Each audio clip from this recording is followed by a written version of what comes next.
دايم اسطنبول وای لبنه اسطنبول تاین روایت جان وای لبنه تاین رگولو یک میوانا و شیاخ از دخوانا و در باشایی من تدنیا دکه جل جگره تبتالو و از بیزر بجات بر واخ بکوی واخ برخوی وی وقا چنر جای وقا نی درد جگرت درد کی زارو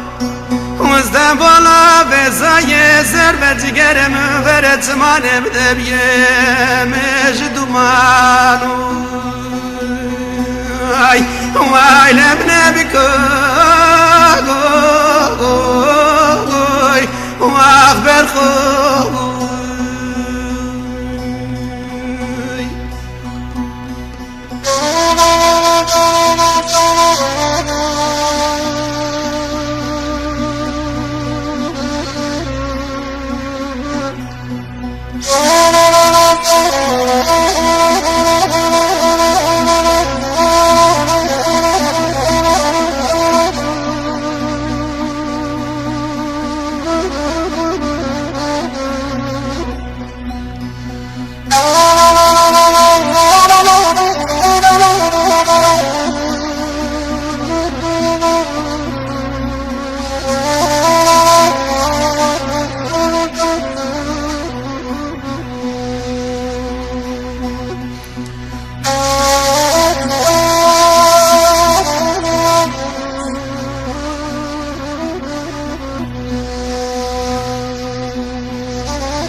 جگرم وزگه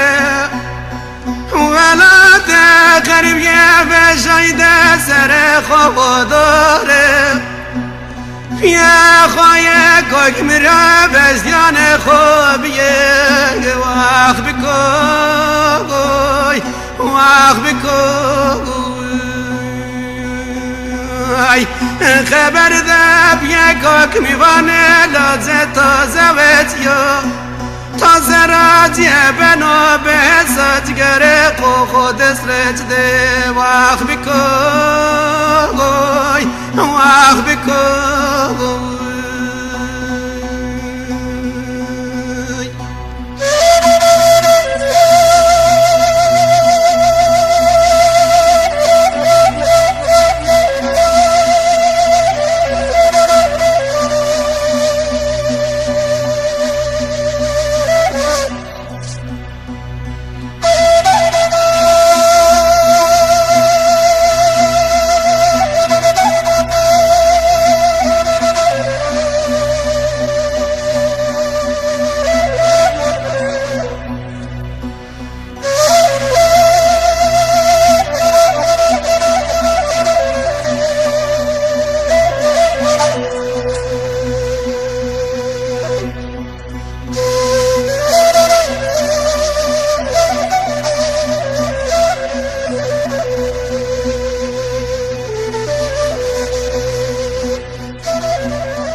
جگرم برای نشیه من آگاد درکه لاز خود یا روشن ناوه سیا وزگرگه وره پایزه جگر خوی کنا پایره و بکانه بیگه وانه دیره باز ظالم فلکه لاز تو رامو میمانیه واخلم نبكوي